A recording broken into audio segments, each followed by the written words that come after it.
All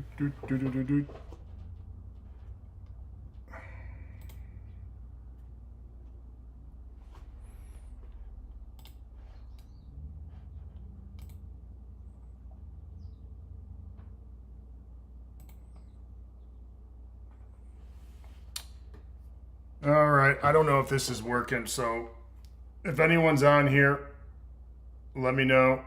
I don't think so. Let's see here.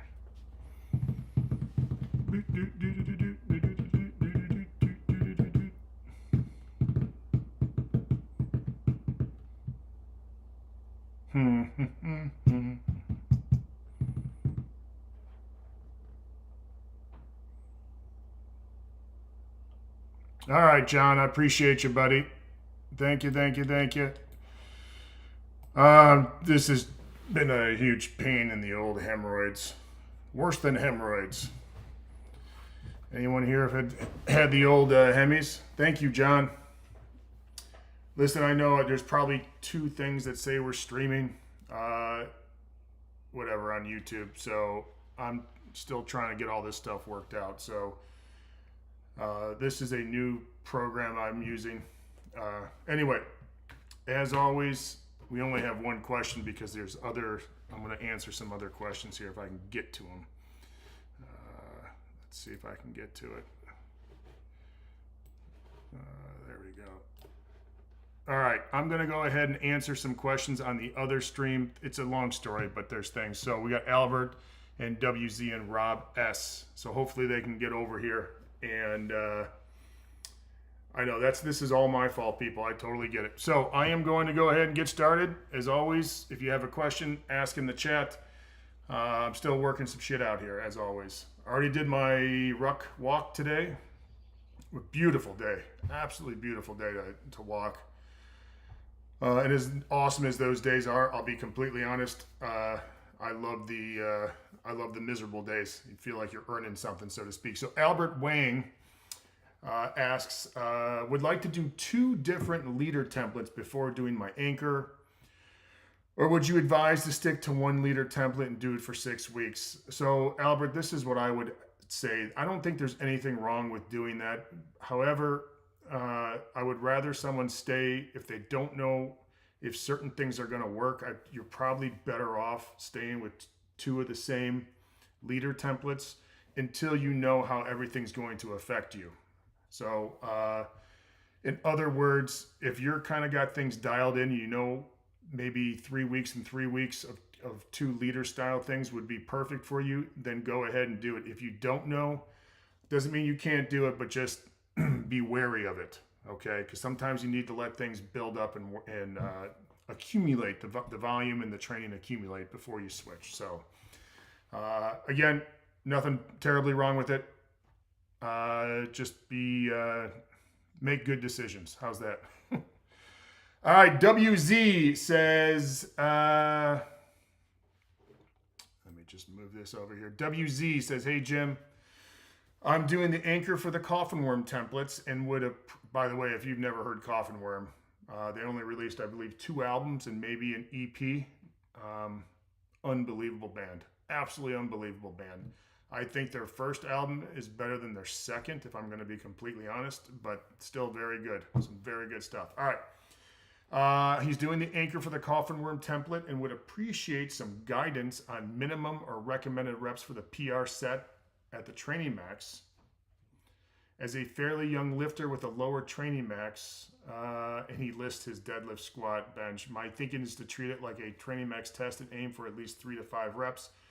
What do you think? Thank you. Okay, so 3 to 5 reps would be bare minimum. If you're a beginner lifter, I would probably aim for a little bit higher, if I'm going to be completely honest, especially for your squat and deadlift, so I would probably aim for 5 to 8 reps on your squat and deadlift, and I'd probably say almost the same thing with the bench, if I'm going to be honest, because I think even though we generally train the bench with a heavier percentage than the squat and deadlift, I think more people need to do some higher reps with the bench press. I mean, your bench training max is 155.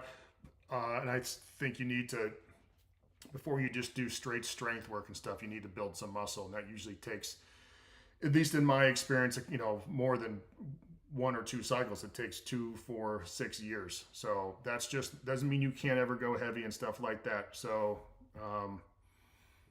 that's just what I would probably do. I train the kids I work with either personally in my garage or the kids I work with in London. We do, our training maxes are incredibly low, and we have a tremendous amount of success, an outrageous amount of success doing that, because we're always fresh, our bar speed's always good, and our kids get very strong without having to test their limit strength or anything like that week in and week out. So there's a lot of variables in there. They're young, so I don't understand that, but I think it works great. So Rob S says, what's your favorite Melvins album? Also, any good book recommendations? Favorite Melvins album? I mean, Gluey Porch Treatments, right? That's always kind of the popular one. What's the... Oh my God. I mean, Houdini is a little, their first couple songs on Houdini are amazing. What's the album with Boris on there? The song Boris that is incredibly heavy. I can't remember. That's not Lysol. But yeah, any one of those. The Melvins, you can be very hit or miss with what you get. I remember, God, one of their albums that came out, I think in the 90s. Oh, not very good. But any good book recommendations? I always, for me, my favorite thing growing up when I was a kid, and I still come back to, is always Sherlock Holmes. But I love that stuff. I always recommend James Ellroy and Dennis Lehane. I think those 2 guys are amazing authors. I love that kind of stuff. And I would probably say the book, oh my God, I wish I could remember who wrote this. I've recommended it a million times. Sebastian Junger's book called War. Unbelievable book. So check it out, man.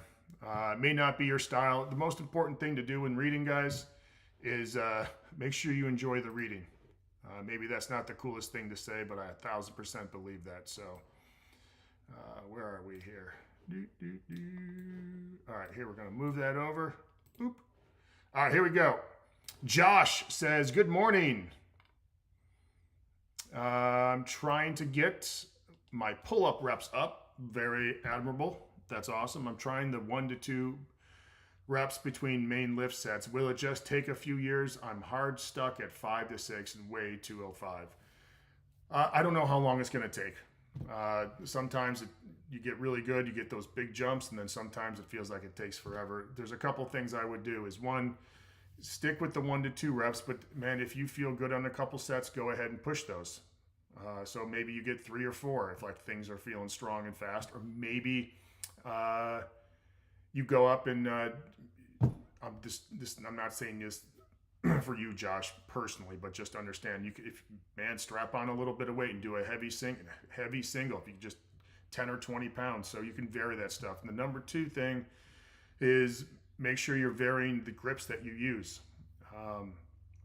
Parallel, wide, medium, close, super close, pronated, wide, medium, close, alternate, beep, beep, underhand, medium, underhand, a little bit closer. You obviously probably don't want to go wide. You use ropes, towels, and then the other thing I do is I do pull-ups on my monolift, because it's I think it's like a 3x3 or 4x4 top there, and it's just awkward. And the other thing I think would be really cool to do, and I know a friend of mine did this, is he took a softball, girls softball, and drilled a bolt through it and hung it, and then did this 2 times, had 2 of them hanging, and would do pull-ups while hanging onto the softball. So the more varied grips you're going to have, the better.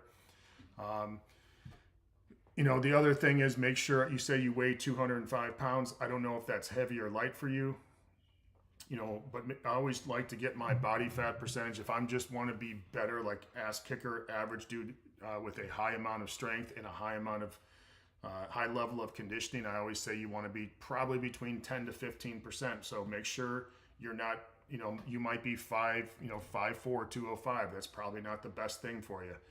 unless you're huge, in that body fat range. So make sure that body fat is solid. You don't want to be picking up way too much body fat on that. Your pull-ups are going to take a dive. So I hope that helps, Josh. Be patient, man. Be patient. I always, I tell the kids, like, listen, if we can get all the big guys to do some pull-ups and be able to jump, we're going to be better. We're just going to be better. And I think there's something with pull-ups. That's the one lift I always try to get in several times a week, because I always feel like if I can get my pull-ups in and I'm still strong on pull-ups, everything else kind of works itself out. So John Donovan, thank you. Hey, if also John or anyone that has been on this stream, John, if you're going to be here, let me know if it's crappy, okay? Because right now it looks like it's excellent, and I'm totally pumped up for that. It's been a long time. So John, if you could, or anyone else who's been here a while, you guys know the troubles we've had. So anyway, CWF 4774 said, hey, I just wanted to say thank you, a 50-year-old man. I'm a 50-year-old man too. Just getting back in the gym after 30 years. Woo! Yesterday performed traditional deads and my lower back hurts, but thank you. My advice on starting with low maxes. That's awesome, man. Listen, CWF, you haven't trained in 30 years. You're not going to get everything back in 4 weeks. So just be patient. And if I were you, you're 50 years old, say, listen, at 55, I want to be here, here, and here, and take a long-term approach. So you're not trying to cram everything in. All right. So start with low training maxes. Make sure your body's going to adapt, and don't smash yourself into the ground. Have good days. Just punch the clock. Have great days. You don't have to. And when you take that 4 or 5 year approach, let's say, you don't have to do everything on one day either. You can spread some stuff out and be smart about it. You don't have to tear yourself down. I firmly believe one of the best things we do at London High School is because we are so consistent with our training. We don't have to do a ton on every training day. In fact, we try to just do, besides the warm up where the kids are doing, rear raises and pull-ups, and they're just kind of getting ready. We generally just try to do 3 things, a main lift and 2 assistance lifts. Then we'll do some neck and we run. But we can do that because we want the kids to train for 4 years. We don't have to do a million exercises every single day, and it keeps the kids fresh. My big goal this off season, and I've screwed this up, so I haven't been perfect, is to do less than we've ever had, meaning we're in and out of the gym quicker. The kids are hungry when they train, and we try to get them out so they can go do other things, namely, I'm sure they're all studying, right? But I don't want them to hate the training. I don't want them getting worn out. I want them happy to be in there. I want them to have a good time. I mean, I know it's incredibly hard work, but I want them to enjoy it. So I would push that on to you, CWF, and congratulations. Be patient, great effort, be consistent. AK says, what cardio options are there to improve recovery capacity? So he says he trains boring but big. So if I was training boring but big and I wanted to improve my recovery capacity, the number one thing I would do is very easy conditioning. Everyone here has heard zone 2 conditioning. I would do that either on a bike or on a treadmill, or just go for like a very light ruck walk or just a light walk.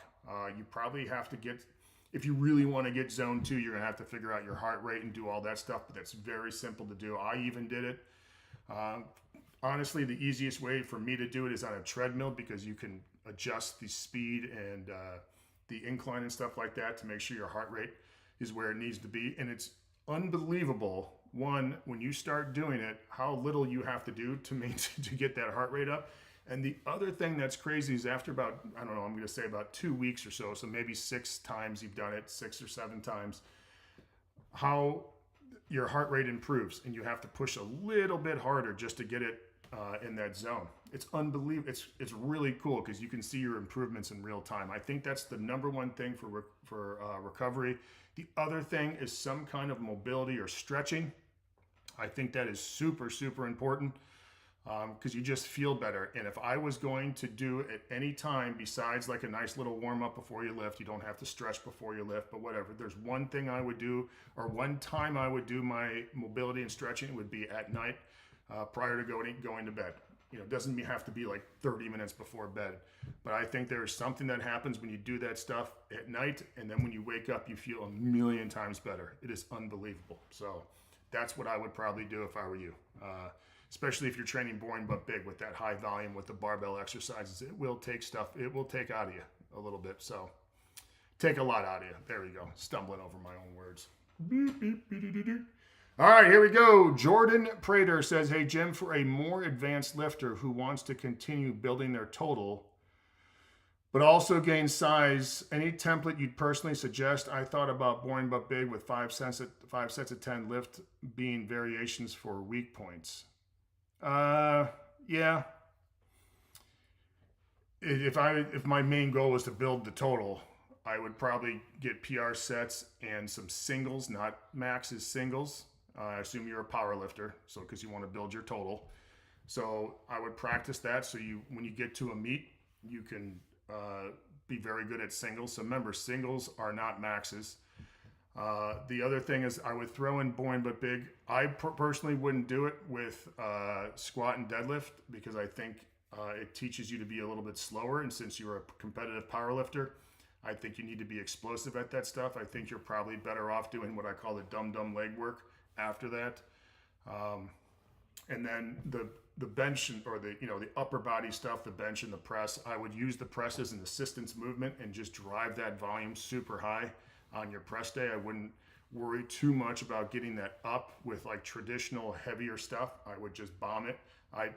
The biggest gains I made in my bench press was which I just bodybuilded the hell out of my body and kept the max effort stuff fairly heavy for me. I was also fairly experienced at this point, but not besides my max effort work, everything else was just high, between 8 and 20 reps and just bodybuild it and bomb the crap out of my upper body. So that's what I would do, but I don't know if I would do boring but big for this. I personally wouldn't with the squat and the deadlift if I wanted to increase my total. I'd keep all those reps fast and strong and then use alternate exercises like leg press or the power squat or something like that just to put on some size. I would not do that for very long because I think you need to start worrying about the speed and power and you don't need your legs terribly tired. And the other thing I would do, I make sure my abs and low back, I know I probably on repeat, but if you are not gifted physically to do the lifts with a tremendous genetic potential, you've got to train harder. That's, training is like the refuge of the average. I heard John Wellborn say something to that effect. Training is so important for the average to below average guy. It is super important. I think you need to build the abs and low back beyond belief. I really do. If you want that, and then obviously rows and all that other stuff, but just for the squat and deadlift, I think that's super important. Albert Wang says, when is the best time to incorporate main lift variation as supplemental lifts? When is the best time to incorporate main lift variation as supplemental lifts? I'm not sure really what you're asking there, Albert. I would do it when I'm farther. If I was going to a meet or something, I would do it. Hold on one second here. What is this?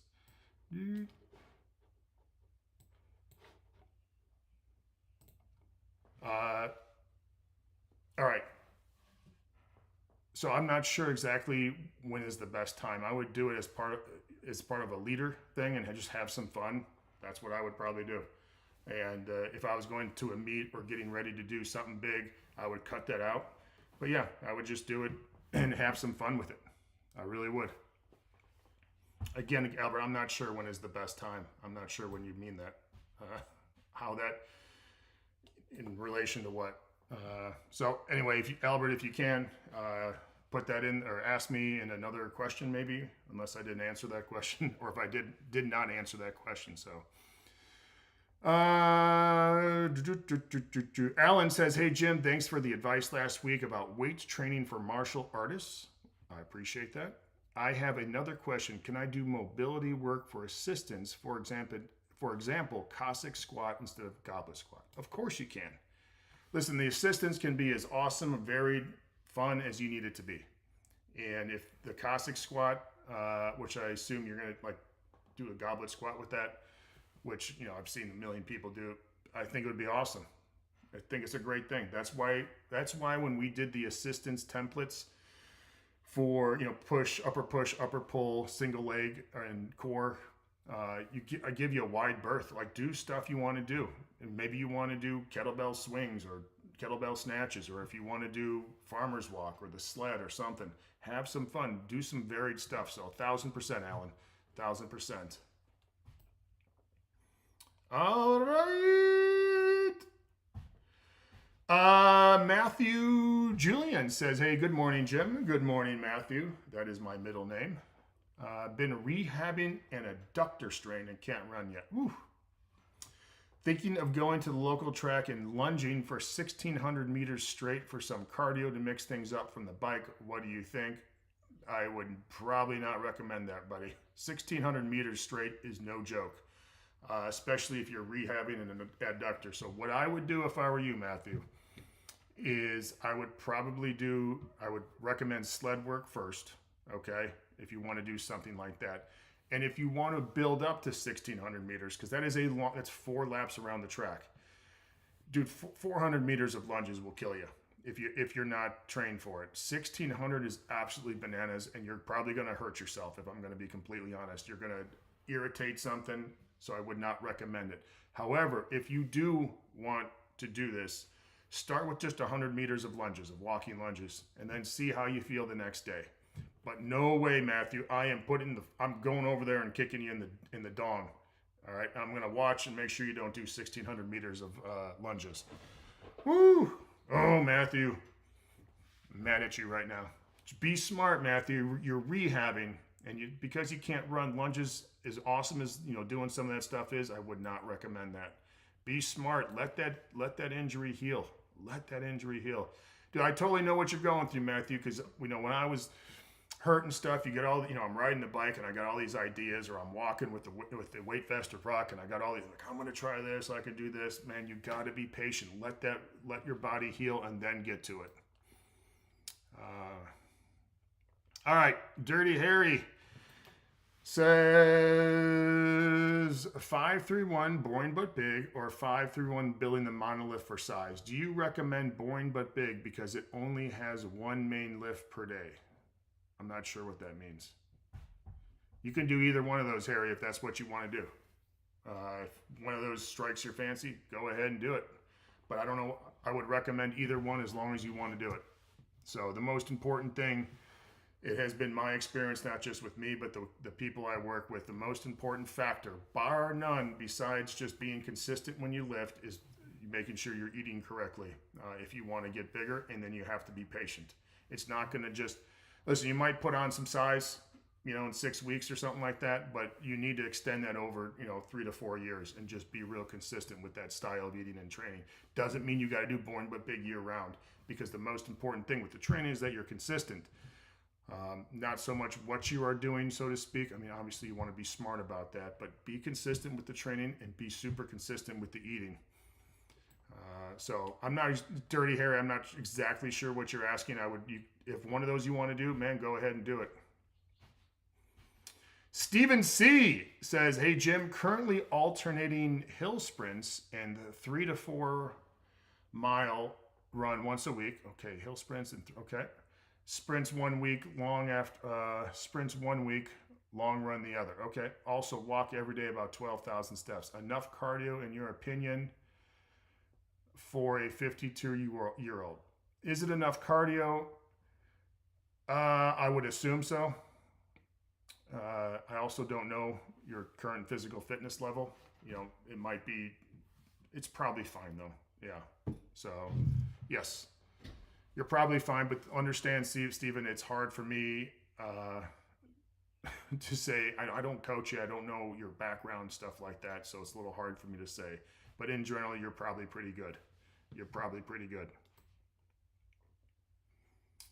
I totally lost my space here. Steven also says he lifts 3 days a week and coaches softball. Good for you.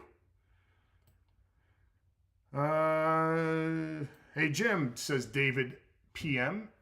Do you like the leg press as a leg accessory? Yes. When you say single leg, do you mean doing it with one leg, or can I do it with both? You can do it with both. That's just, I think you mean the single leg core as far as the assistance labels are that I have. Yes, Yes. You could, that's just kind of what I named the grouping, and then I realized you can put a lot of things into that category. One of them being just a double leg press or a hack squat or dumbbell squat or anything like that. So yes, you can use the leg press as a leg accessory. Yes, and you can do it single leg or one leg, or single leg or double leg. I don't like the leg press with the single leg. If I'm going to be completely honest, do not like it. It feels awkward to me. Plus, it's a leg press. Just want to put a bunch of weight and do like a million reps. So, you do what you want though.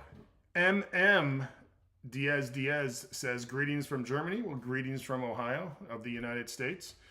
Was a power lifter until I injured my disc 3 years ago. Okay. I currently run 531 bodybuilding with low training maxes. Wanted to start 531 FSL next week. Any tips, experiences with dick I've had my disc injuries. So, I mean, obviously I've had some back issues and stuff, but the one thing I say is everyone's going to have different experiences with what works and what doesn't work as far as rehab and stuff like that. As an example, squatting always bothered it after a certain point, but I could deadlift and trap bar and straight leg deadlift for whatever reason. That's felt fine. Don't understand it. My tips is experiences with disc injuries with whatever training program you're doing is, one, make sure you're still doing the like the core exercises, whatever you do to keep it strong. So for example, I always do my ab work, do it every single day, or my core work or whatever, and it's not very hard. I also do I do that every day. Then 2 or 3 to 4 days a week, I should say, I do other little ab work and oblique work throughout so I never stop doing that.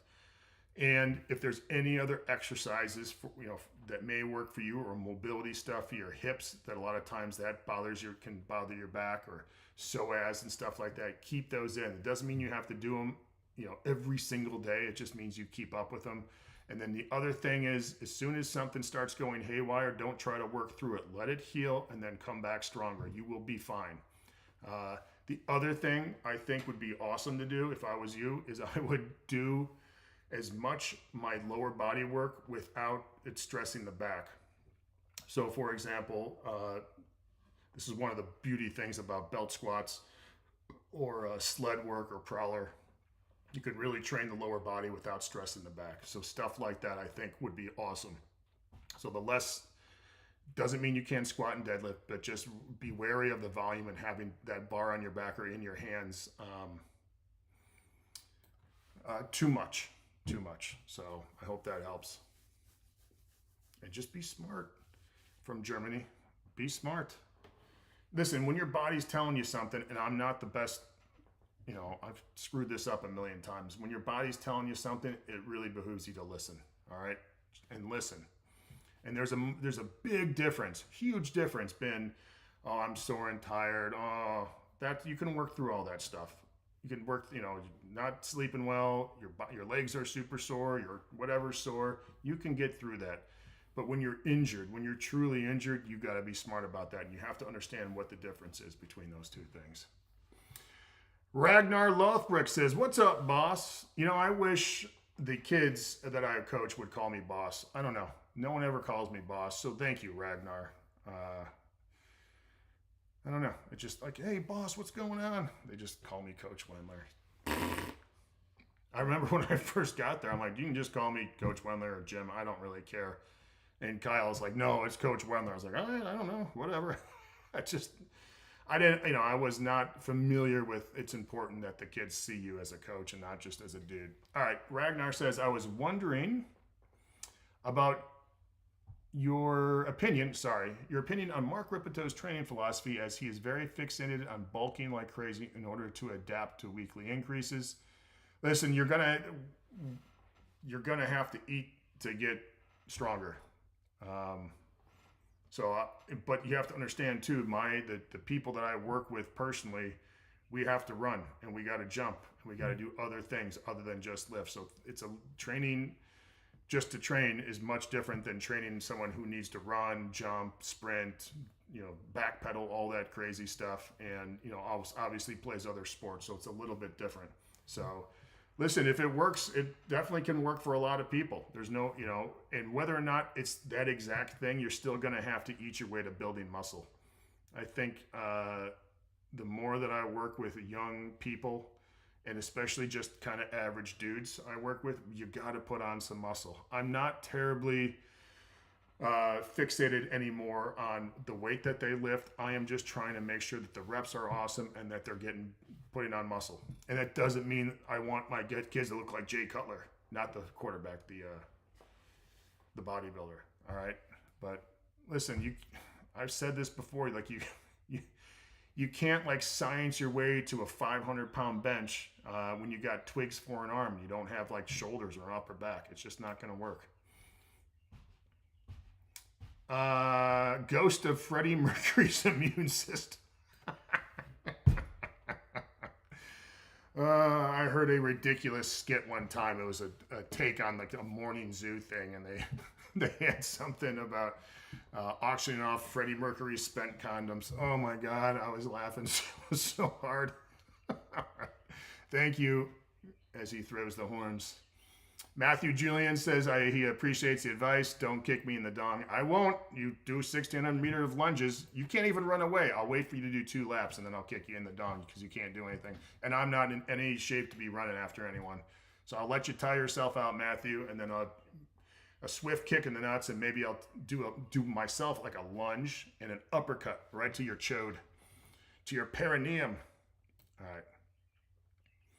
John Donovan says, is it smart to run 5-3-1 using the Prilipin or 5-3-1 Prilipin for a better part of the year? My goal is to keep dropping weight 1 to 2 pounds a month and staying smart with my training max. Is it smart? Listen, yes, I will say that. Whether or not it's Prilipin, I think it's better to get a little undershot of your training max and making sure you're having good days and just stacking those good days over and over again for a better part of a year. I really do. That does, and maybe once or twice a year you start really pushing stuff. That doesn't mean those workouts can't be hard and some of your assistants can't be bananas, but I really think there's something to that. And the less that we push with the kids, sounds really dumb, and we just have good days, the better off we're going to be. And it seems to spit in the face of a lot of the shit that I grew up thinking and trying to do. It's like every workout you got to just sell out and all this other stuff. Again, that doesn't mean you can't have push sets hard and all that other stuff, but there is some magic in doing just good solid work for a long period of time. There really is. And I know I sound like a broken record here, so but John, I think for you, I think it would be good, especially you're losing weight. The only thing I want to tell you, John, is make sure you're doing good assistance work and you're dropping the weight, and you're just making smart decisions with your food too. I love what you're saying, 1 to 2 pounds a month. I did that. I just like 1 pound a month, and the weight came off much quicker than I thought. I was 211 yesterday, 211. So that's like, I don't know, I was a little over 230. So yeah, I feel great. Absolutely amazing. So Albert Wang asked about the variations. He goes, for elaboration on the main lift variation, is it good to do them as boring but big, but I also like to do the main lifts in the 5 sets of 10. Is it good to do them as boring but big? Not every lift will lend themselves to a boring but big. Like rack pulls, really not a great lift to be doing 5 sets of 10 with. And even deficit pulls, I probably wouldn't do 5 sets of 10. Or, if you're going to do some kind of abbreviated bench press, like a 2 or 3 board press, probably wouldn't do 5 sets of 10. So not every lift lends itself to 5 sets of 10. So that would change, right? But I personally, if I was going to do, if I'm doing a main lift variation, I'll do the main lift solid, whatever is on the paper, and, staying within some reasonable things. And then with the variations, I would just have fun. You felt good, let's just work up and do something. You want to try 225, do something like that, or you want to try and pull a max single. If you want to pull a max triple, I would just have fun and just do a variety of whatever I wanted to do that day and have some fun. That's personally what I would do. Alan Walker says, thanks for your advice. Also, what is your opinion on landmine clean and press for rotational power for punches? Can you recommend some better rotational power exercises? So, Alan, here's the thing is I am not an expert on SPP work for fighters. I am not at all. And I kind of joked about the landmine clean and press a little bit last week. And everything I do for training for either normal people or for even football players, I am just raising their GPP. So I'm sure everyone understands GPP and SPP, but that's general physical preparedness. So that's just, for example, how I train the wrestlers and how I train the football players. And, if I had softball players or baseball players, it's all the same basic thing. We're just generally getting them in better shape, jumping, running, putting on some muscle, right? Because these are young kids. I don't do anything SPP other than what we do on the field. So we don't do any lifts that are specific to football. Like we don't put on a helmet and take a bar and pretend we're coming out of the stance or anything like that. Everything is just general. So I am not a good coach with that stuff. I'm just not. I never saw the need to do it because GPP is so low. So I apologize, Alan. I don't really do anything with rotational power other than med ball stuff. We do, when I work with someone personally, because we have access to med balls, we'll do some different throwing stuff, but I don't really care that it's rotational. It's just something different that we can do explosively, if that makes sense. I don't know if that, maybe I'm just talking out of my butthole, but I'm not the best person to ask about that, so I apologize. Bill Bowen says, I have a partially torn supraspinatus tendon diagnosed after tearing my pec. Woo! I have no pain or loss of strength. On the press day, do I shy away from the press and instead do incline bench press? I don't know. I mean, you don't have any pain or loss of strength. So I don't know if this shoulder's completely torn. I still haven't gotten it fixed and I have trouble with it. That's why I can't really bench press. However, if it was feeling good and I could still do the movements, I would still do the movements. So I don't know the answer to this question, Bill. I'll be completely honest.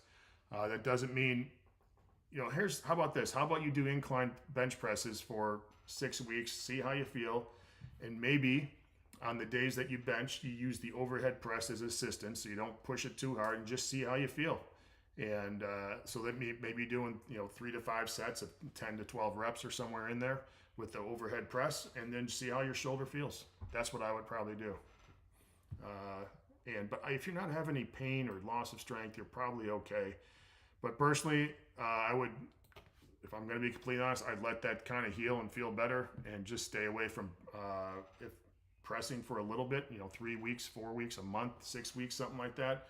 Let your body kind of get back to normal and then kind of ease back into it, because you're not going to lose anything over that 4 weeks, let's say. You'll lose much less over those 4 weeks than if you re-tear it and now you're screwed for 6 months. So there you go. That's my suggestion for Bill Bowen. Here we go. Jared. Just Jared. Boy, how about that fall from grace? The guy from Subway, Jared. Oh, my God. All right. I'm not saying you're that Jared. Template reference for a 14-year-old female, 8th, 9th grade athlete with explosive power needs, full power, full body, lower explosiveness, sprinter running the bases, more especially launching off the mound. All right. Well, you're a 14-year-old female. So you have low GPP, so you don't need anything terribly fancy. You need to get stronger, put on some muscle. So I would probably lift 3 days a week. I would probably, again, I'd have to see her lift because I can't say this 1,000% certain here. I would follow something very much like we were doing with the football team. We do one main lift a day. We would squat on Monday, bench on Wednesday and trap bar on Friday. I would include the overhead press as an assistance movement. I would do some kind of mobility and jumping 3 days a week. The volume doesn't have to be high, maybe 10 to 30 total contacts, and that would include med ball stuff. I would have full body workouts. So on the days that you squat, you would also do some kind of upper body push, upper body pull. A big thing was I would get her to be able to do pull-ups. That would be a big thing. I would probably do pull-ups every single day. You know, if she can't do a pull-up, I would do band assisted or something similar. A wide range of assistance movements that she can choose from. Dumbbell work, push-ups would be huge. Get her to be able to knock out, 25 push-ups. That would be good push-ups. That would be a goal, for example. And then I don't know what her pull-up power is, but if she can't do one, the goal would be to get her to do one. I would make sure that talk about explosive power needs, she needs to build muscle. So I'd make sure her lifts were done with crisp, amazing reps. And again, make sure her food intake and sleep was really solid too. And then either on Monday, Wednesday, Friday, or Tuesday, Thursday, Saturday, you talk about sprinting. I would do some running, maybe some starts, 10 to 15 yard sprints. So they're all out, so you have plenty of rest in between. And I would probably add in, if you can, some sled and prowler work once or twice a week. That would be on days that you train. It doesn't have to be a lot, but something like that. So you don't need anything terribly specific, Jared. They're 14-year-old female or male generally don't have a ton of experience or training, and so they just need to raise their GPP, and that's all you're doing with that, what I just talked about. That's it. So you don't need anything specific. You can't do 15 pull-ups. You don't need anything specific. If you can't jump on this is what I say. If you can't run a sub 6 minute mile and jump on a 42-inch box, you don't need anything terribly specific. We got to get good at the basics, build that GPP, and let it transfer. You got to let it work. Let the work do the work, as I always like to say. Chris Ziegler. Chris, every time I see your name, buddy, I think of Chris Zorich. And people, college football fans, all know who Chris Zorich is. At least I hope to God you do. Chris Zorich was just an absolute animal. God, his arms were so big, just stout. So as Chris says, I know the past couple of weeks have been frustrating with the problems with technology. God damn, have they been. Thank you for doing these no matter. Have a great weekend. Thank you, Chris. I appreciate you. Thank you. Rob, I already answered the Melvins album earlier because I saw your question. So I said, where are you, buddy? I just lost you. I would probably say Gluey Porch Treatments. Whatever album, I can't remember the name of the album with the song Boris on there. I can't remember that. And I think Houdini, the first couple tracks on Houdini are amazing. So, and I said this before, the Melvin stuff is really hit or miss with me. Really hit or miss. Oh my God, what's that song? History of Bad Men. Oh, is that a good song? I love that song. My book recommendations, I always say this, Dennis Lehane and James Ellroy, two of my favorite authors. Ironically, Mason and I talked about Shutter Island, not one of my favorite books or movies. So, but from Lehane, I'll be completely honest. So, massive Ellroy to me is as good as you're going to get. So, Mailman James says, a 13-year-old soccer player practicing games 3 to 5 times a week, body weight workouts 3 days a week, okay to alternate leg stimulus 1 time a week using body weight squats, jumps, and sled. Yes. Yeah. As long as they can recover from it, 100%. 100%. The only other thing I would tell you, Mailman James, everyone says, you got to start with body weight. I don't think that's applicable, especially with lower body or upper body stuff, because a lot of people can't do pull-ups, can't do dips, can't do push-ups.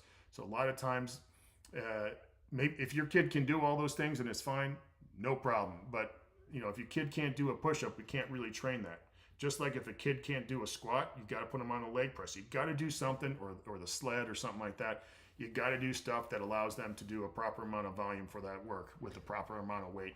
So just understand that. All right. So the answer to your question is yes. Just make sure they're not getting terribly sore, especially for their games. BK from Texas says, thanks, Jim. Would the first set last be good for a dumbbell bench or incline for building the chest? Would be good. And I see in West Side where they'll do those for multiple sets of burnouts. Would first set last be good for a dumbbell bench or incline? I'm not sure really what you're asking there, because you wouldn't. First set last is usually with the barbell for the bench for your main lifts. So generally speaking, when we do our when I did it and when the kids I work with do it, the dumbbell benches, they can go fairly heavy if they want, but we're just bombing the hell out of the high rep sets. We try to get, I tell them, anywhere from like 8 to 20 would be awesome, and we just do a ton of it. A lot of sets. I would say probably 5 to 6 sets every time we do it, and we just tell the kids just bomb the shit out of it and have some fun. Everyone's getting pumped up. I always say that after I explain what we're doing, we come together in the circle and say, everyone's getting fucking huge today. Here we go, boys. And I don't say the swear words though. So yeah, I would rather have you do multiple sets of high rep stuff, 8 to 20 or something in there. So rather than just doing, again, you can't do first set last, I guess, with dumbbell. I'm not sure exactly what you're asking there, but just use it as assistance, bomb the hell out of it, have some fun, make sure you're getting some pull-ups and rows in there, and get a huge upper back too. Rob H says, hey Jim, I've been doing walrus for quite some time now. I love it. The higher volume on the squats and lunges keep wrecking me. Dialed those down this morning. I feel absolutely great. Do you recognize this effect on the lower body exercises? Yes. How do you deal with it? For reference, I weigh 265 and I run on days I don't do walrus running, and walrus days alternate. Yeah, it's one of those things, man. And Rob, listen, I'm going to be completely honest with you. I don't know how tall you are, but 265 is a big dude. And even though obviously your legs are stronger than your upper body, that stuff starts taking its toll, whether it's you're a big dude. And I totally 1,000% understand what you're saying. If I don't know how old you are, Rob, but I had to have this honest conversation with myself. You got to lose some weight, buddy. And I looked around at how many 60 and 70-year-old guys that were, 250 pounds, and there's not a lot of them. There's just not. And so I don't mean to come down on anybody. I want you to have an awesome life. And I'm telling you, it's, again, I don't know how old you are, but you're going to feel better. So the other thing, Rob, regardless of body weight, listen, if you can't recover from what you're doing, then you got to dial it down, and you did the absolute best thing right there. It's when I first started doing some of the walrus stuff, this was before I even knew what walrus was. I would just do 5 rounds, and I was like, that's good. I was fine. And I remember when I did 10, I think I did like 8, and then I did 10. I was exhausted. I just couldn't do anything, and that sucks. That's really pathetic. But I just dialed it back. I'm like, my body's just not ready for it. And then eventually my body adapts, and it took a long time. It didn't take like 6 weeks. It took like a year for my body to feel really good. The only time that I really pushed that and was okay with it was when I just accepted the soreness, because it was a challenge, and I was like, I just don't care. I'll work through it. So you did the right thing, Rob. Take care of your health, buddy. I'm telling you, that's the only thing you're going to wish for when you're not doing well. They always say a rich man wants, a healthy man wants a million things. A sick man only wants one. I don't know where I got rich, so. Elo says, what's the longest running distance you are prescribing for your kids? At what point does it eat into their strength and football performance? So we'll say, at what point does it eat into their strength and football performance? It's when they can't recover from it. That's what I've noticed. So you can do a lot of different stuff. You don't have to just do 10-yard sprints the entire time. I don't think that's solid. And I'll be honest, our kids, again, I've said this before, our kids are trying to increase their general physical preparedness. And I will tell you this, Elo, the kids that can run, 6:30 and below miles, magically they're better at everything else too. They're just physically better. That doesn't mean we're going to run miles, people. It just means that if you have that ability. So the longest distance we run is about 300. I guess it's 300. I don't know, somewhere like 350 yards. That's the longest we do. And we do those on days that we squat. because I have found that if we do sprints and stuff like that after we squat, the kids' legs are just absolutely tanked.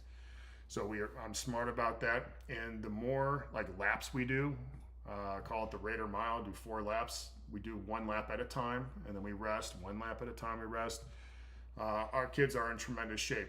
So again, I am only doing GPP work with them for the most part. Like we started adding in some cone drills, agility, and speed work on Wednesdays after spring break. And magically, the kids that can run really well, like do the cones really well. They're just in better shape. That's just the way it is. And the kids that can run really well, ready for this, they do the prowler really well. So, you know, listen, I'm not asking these kids to run 2 miles. But to ask a high 16-year-old kid to run around the field once 4 times in a row is not asking a lot. I am sorry, but that is fucking bullshit that think that you're going to ruin their performance. I'm sorry. And anyone who's coaching these days, unless you're like at a private school where you can recruit kids, any normal coach that is listening to this understands that the kids these days have horrible levels of general physical preparedness, and we just need to do physically awesome things. All right. And it has to be at the level that they're able to recover from. All right. So there you go. Jimmy Pappas says, I did something stupid last weekend. Congratulations. I ran my first half marathon at 45 years old. I trained 5-3-1 in a 9-day rotation while running 3 days a week. I felt strong and finished, and I'm going to pretend it says a minute 46. You did 13 miles in a minute 46. You did an hour and 46, well ahead of my goal time. Thanks. That is awesome, man. Congratulations on doing something dumb. You're 45 years old. Jimmy, I don't know if you got kids or not, but if you do, you showed them that you never give up. That's awesome. Albert Wang says, is it bad to train the main lifts year round? No. Nope. Nope. Easy answer. Alan, I saw that, buddy. Oh, he called me boss. Thank you, Alan. When doing Boyne but strong, can I do 2 different exercises as 5 sets of 5 on each exercise? You can if you want, I guess. I don't know. That's up to you. I personally wouldn't do it, but if you want to do that, that's fine. That is fine. Bill Coyne says, met James Elroy once. He's a nut. That's fine. I don't want my crazy authors and everyone else, I don't want them to be normal. I want them to be a little out there. I'm normal. I don't need that. I don't need normal right now. Doesn't mean you got to be a beehole, but you know. You know, it's funny when I heard someone say one time, you know, they voted for a president because they felt like he was a normal guy. And I was like, the last thing I want for any president is to be a normal guy. I want to be fucking Batman. I want to be not normal. I want to be awesome. All right. Adam Nace Rosario says, morning, Jim, 26 years old and trying to improve my bench and running 5x5-3-1 to do so. You mentioned bar speed. What does that mean exactly? Bar speed is going to be different for everyone, but the bar should look, this is how I coach it, maximum effort, maximum for you speed from the top. So it shouldn't be grindy reps like this unless it's at the end. So crisp, snappy reps. That's what I mean. Again, it's going to be different for different people based on their fiber and inter and intramuscular coordination. I totally get that. But myself, I have really pushed the bar speed the last, 10 years, ever since I've been at London. Some kids get it, and it takes some time. But, man, when you see a kid learn how to push fast, everything starts getting better. Everything starts getting better. So what I mean by bar speed is those rips got to be smooth and fast and strong. All right. Coco Loco says, how do you approach fat loss training-wise? Thanks for these lives, Jim. Well, thank you very much. How do you approach fat loss training-wise? Well, if I was going, still lifting heavy and stuff like that, I would just maintain an 80% training max until I reach my goal. That's what I would do. And then I would just, I wouldn't overdo the lifting or the conditioning because that's why you are cutting the calories, right? So you can't burn the candle at both ends. Everyone kind of knows that. So, but I would keep the training maxes the same, and then I would just auto-regulate how I felt that day, and I'd just make sure my assistance was solid and I wasn't losing muscle. So I would do a lot of higher volume assistance work. That's what I would do. But again, training max throughout. Let's say you want to, do it from 245 to 205. I just set my 80% training max and just make sure I'm always within there. That's what I would probably do. Mailman James says, a 13-year-old soccer player. We are currently at 10 rounds of 1 pull-up, 6 push-ups with a 5 to 10 second plank hold on the last. This is our usual upper routine with 10 bodyweight squats if we are doing them that day. It's very good. Very good.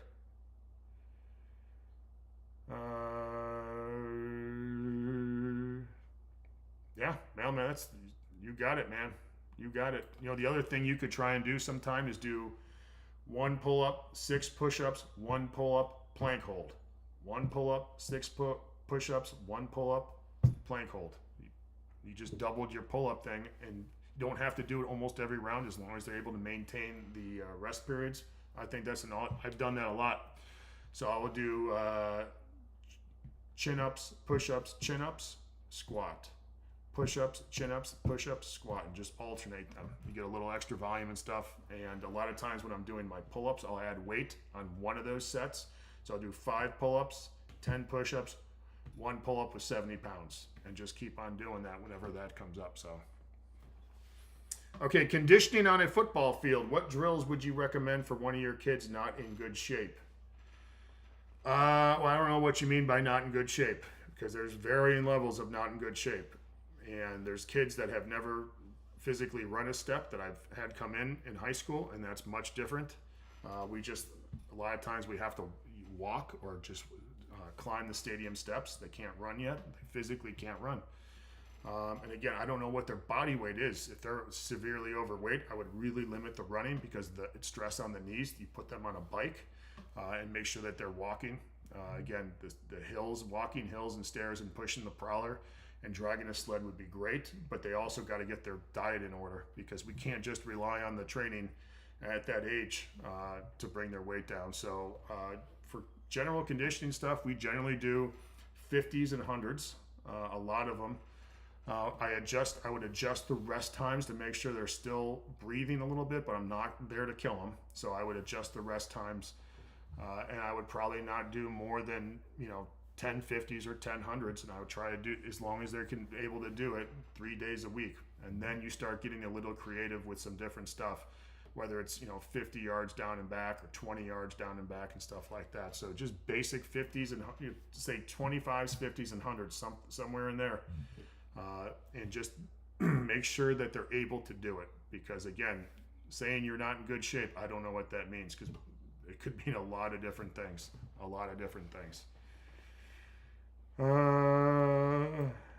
Mailman James says, also looking to add in some neck training for safety that you touched on the forum. There you go. That's awesome. Soccer player, I think. Yeah.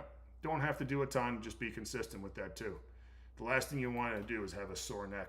Oh, like really sore where you can't even hold up your head. I've done some dumb stuff like that, and that was a miserable time, even sleeping. Christopher says, 39 years old, finishing a strength meso soon, and after we'll plan to cut 20 to 30 pounds. That's a big cut. Will boring but big work for this if I replace the squat with high bar paused and deadlifts with paused or deficit deads? I personally wouldn't do that if you're cutting weight, man. That's probably a little too much volume. I would keep the training maxes the same.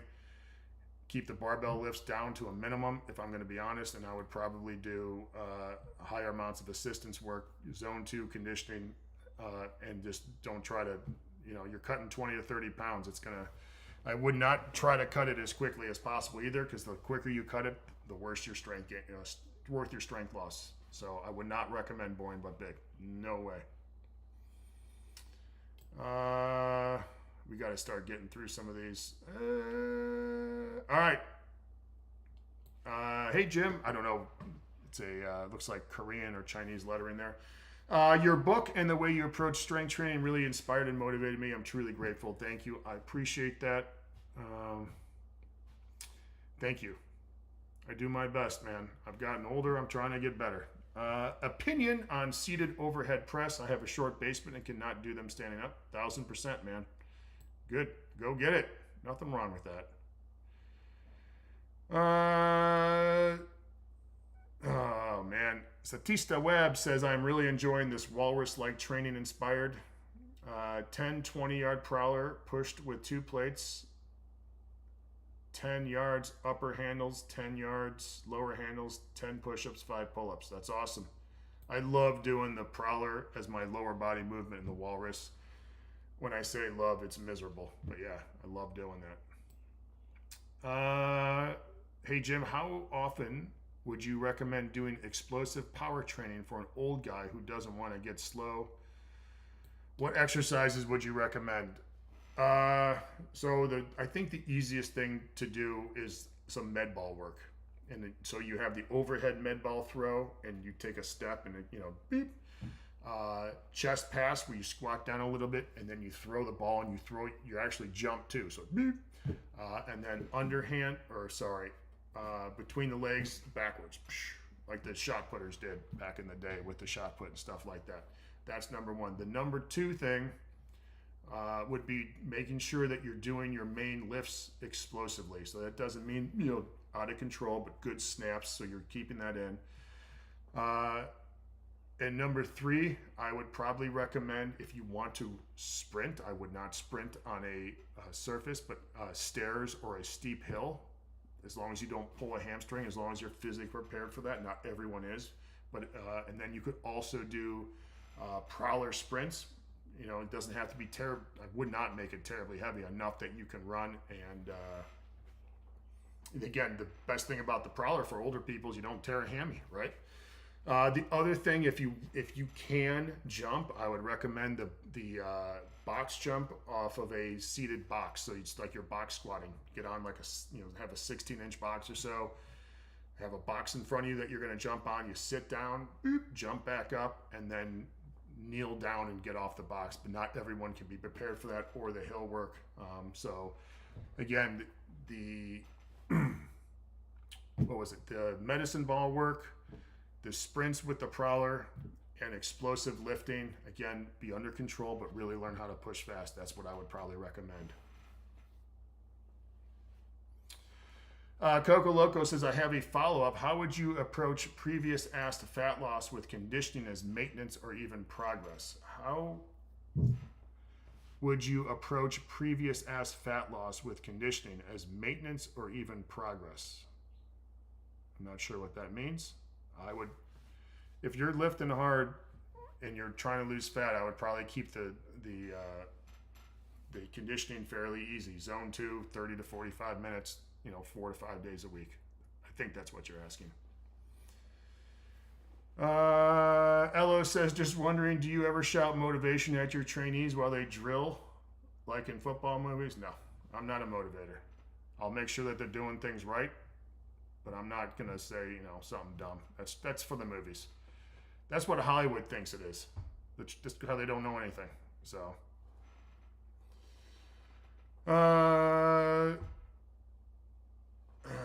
CW says, you answered my question on 5'10" and 245. Thank you. Walking now, and we'll work up to sprints. Be careful with the sprints, CW, buddy. All right. So Coco says, I think progress and fat loss is impossible, so only maintain. Okay.